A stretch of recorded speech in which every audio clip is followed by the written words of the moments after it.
उसको आधार मानते हुए आगे बढ़ने का प्रयास करते हैं। दिशा हमें मिलती है, हमें कैसे काम करना है इसका हमें साधन प्राप्त होता है।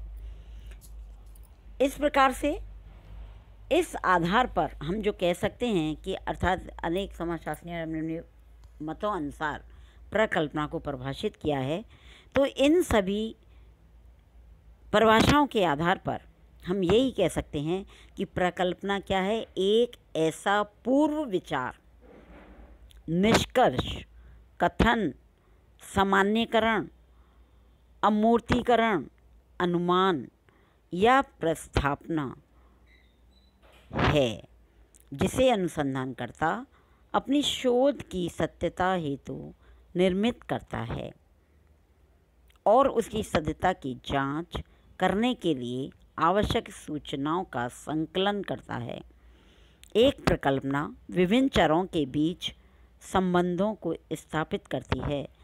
प्रकल्पना सामाजिक अनुसंधान और खोज को आधार प्रदान करती है। मतलब इसमें हमारी क्या हुई कि जो जो अलग अलग समाजशास्त्रियों बात की, सारा निचोड़ इसमें आ गया। क्या क्या चीज़ें हैं हमारी कि एक तो क्या प्रकल्पना ऐसा पूर्व विचार है, पूर्व विचार पहले से किया हुआ विचार, जिसे हमने अचानक नहीं आ गया, पहले से इस समाज में वो तथ्य विद्यमान थे और उससे हमारे दिमाग में ये विचार रहता है। दूसरा निष्कर्ष, तीसरा कथन, सामान्यकरण, अनुकरण, अमूर्तीकरण और अनुमान, जिसको जो रिसर्च करने वाला व्यक्ति है, अनुसंधान करता है, वो अपनी शोध में समस्या हेतु निर्मित होता है। ठीक है, अब उसने निर्मित कर लिया, अब इसका हम क्या करेंगे? सत्यता की जांच करेंगे। तो इस सत्यता की जांच करने के लिए वो क्या करता है? कुछ डेटा कलेक्शन करता है, सूचनाओं का संकलन करता है। और प्रकल्पना में क्या होती है? दो चरों के बीच में या अनेक विभिन्न चरों के बीच में संबंधों को स्थापित करती है कि ये वाला चर इस पर डिपेंड है, ये वाला चर इस पर डिपेंड है, दोनों में क्या संबंध है और इसके कारण ऐसा होता है। जैसे अभी मैंने पहले उदाहरण दिया था कि अपराध क्यों बढ़ रहे हैं? क्योंकि हमारे देश में गरीबी है। तो ये किस पर डिपेंड है? गरीबी पर। अगर हम गरीबी समाप्त कर देंगे तो अपराध समाप्त हो जाएंगे। इस तरह से प्रकल्पना को स्पष्ट किया गया है। अब आती है प्रकल्पना। एक अच्छी प्रकल्पना के लिए हमें क्या ध्यान में रखना चाहिए, यानी इसकी क्या क्या विशेषताएं होती हैं? नंबर 1, स्पष्टता। पहली जो विशेषता है वो ये है कि प्रकल्पना कैसी होनी चाहिए? स्पष्ट होनी चाहिए।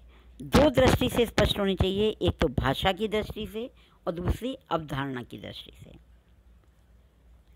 क्योंकि प्रकल्पना में जिन शब्दों को प्रयुक्त किया जाता है उनके कार्य तथा विचार स्पष्ट और भ्रमित रहित होने चाहिए। ठीक है, स्पष्ट होने चाहिए वो शब्द और भ्रम में नहीं होने चाहिए, भ्रम से रहित होने चाहिए। जहाँ संभव हो विशेष शब्दों की परिभाषा और व्याख्या भी दी जानी चाहिए। प्रकल्पना में प्रयुक्त शब्द ऐसे हों कि दूसरे लोग भी इनका सही अर्थ समझ सकें। और स्पष्टता अनुसंधानकर्ता की सूझबूझ और अनुभव पर भी निर्भर रहना चाहिए। दूसरी है प्रयोग सिद्धता। दूसरी जो विशेषता है वो है प्रयोग सिद्धता। प्रकल्पनाओं में इस प्रकार की अवधारणाओं का उपयोग होना चाहिए जिनकी सत्यता की जांच वास्तविक तथ्यों के आधार पर की जा सके। मतलब हम इसमें जो भी काम कर रहे हैं उनको हम सत्यता की जांच वास्तविक जो तथ्य हैं उनके आधार पर हम कर सकें। प्रकल्पना में किसी नैतिक अथवा आदर्श को प्रस्तुत करने का प्रयत्न नहीं करना चाहिए। उसमें अच्छे बुरे जैसे शब्दों का प्रयोग नहीं किया जाना चाहिए, क्योंकि हम तो जांच कर रहे हैं ना, क्या अच्छा है क्या बुरा है ये हमें नहीं होना है। आदर्श नैतिकता ये होनी चाहिए, ऐसा करना नहीं, ये सारी चीज़ें अपन को वहाँ नहीं।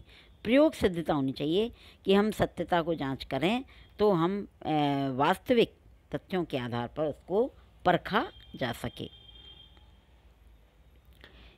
आदर्शात्मक परिकल्पनाएं जैसे दहेज हिंदू समाज का एक कलंक है, संयुक्त परिवार वर्तमान परिस्थितियों में अनुपयोगी है, जीव हत्या पाप है, ये सारी जो बातें हैं ये शोध की दृष्टि से उपयुक्त नहीं हैं, तो ये अनुपयुक्त मानी जाती हैं। तीसरी जो विशेषता है वो विशिष्टता, स्पेशलाइजेशन, स्पेसिफिसिटी। एक परिकल्पना को अध्ययन विषय के किसी विशिष्ट पहलू से संबंधित होना चाहिए। जो एक परिकल्पना है और जो हम अध्ययन कर रहे हैं वो किसी एक विशिष्ट पहलू से क्या होनी चाहिए, संबंधित होना चाहिए। समान शब्दों में व्यक्त की गई परिकल्पना का परीक्षण करना कठिन होता है, इसलिए अगर विशिष्ट होगा तो हम उसका क्या कर सकते हैं, संकलन कर सकते हैं, उसको स्पष्ट कर सकते हैं, एवं उसका क्षेत्र भी विस्तृत और अनिश्चित होता है। ऐसी परिकल्पना तथ्य संकलन की दृष्टि से अनुपयोगी होती हैं। यह आवश्यक है कि उपयोगी अध्ययन के लिए हम विशिष्ट और छोटी छोटी परिकल्पनाएं बनाएं, जो हमें तथ्यों के संकलन में, शोध को व्यवस्थित करने में एवं निष्कर्ष निकालने में सहायता प्रदान कर सकें। नेक्स्ट पॉइंट है उपलब्ध प्रवृत्तियों से संबद्ध। किससे संबंधित होना चाहिए, हमारे पास जो टेक्निक्स उपलब्ध हैं उन्हीं से संबंधित हमारी उपकल्पनाएं होनी चाहिए। कि हम उपकल्पना तो बहुत बड़ी चौड़ी बना लें लेकिन हमारे पास उसको जांच करने के लिए क्या नहीं है, टेक्निक ही नहीं है, तो वो भी उपकल्पना क्या होगी, बेकार हो जाएगी, अनुचित, अनुपयुक्त बनेगी। प्रकल्पना का निर्माण करते समय इस बात का ध्यान अवश्य रखना चाहिए कि उसकी सत्यता की परख उपलब्ध प्रविधियों द्वारा हो सके। इसके लिए यह भी आवश्यक है कि अनुसंधानकर्ता को उपलब्ध प्रवृत्तियों की जानकारी हो। ऐसी प्रकल्पनाएं अनुसंधान की दृष्टि से व्यर्थ मानी जाती हैं, जिनके परीक्षण के लिए हमारे पास